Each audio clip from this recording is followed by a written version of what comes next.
le telefonate che ho ricevuto oggi e chi mi ha incontrato oggi dopo aver visto e aver sentito queste dichiarazioni dice: scusa, ma cosa andiamo a fare a Roma? Per Fabrizio Boron, uno dei fustigatori veneti della Lega cosiddetta romana, la cosa somiglia a un'equazione matematica. Se il 25 settembre il Carroccio ha preso uno schiaffo epocale in Veneto è anche perché le istanze del territorio sono andate a vuoto.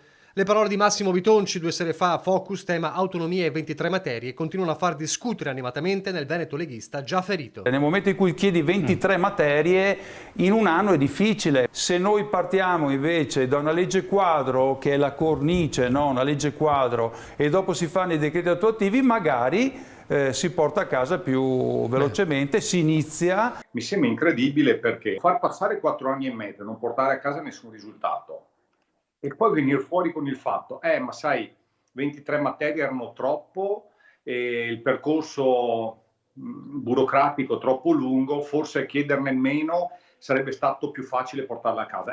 Mi sembra la giustificazione di chi non ha portato a casa nessun obiettivo. A questo punto mi chiedo perché abbiamo chiesto le 23 materie. Abbiamo chieste perché sono stabilite dagli articoli 116 e 117 della Costituzione le 23 materie. Mentre gli alleati di governo fissano già i paletti per il futuro. Valutiamo le 23 materie, non deve essere una questione a prioristica, deve essere conviene o non conviene ai cittadini portare in capo alla regione la legislazione di quella materia, sì, no, a quel punto si farà, se non è così si lascia dov'è,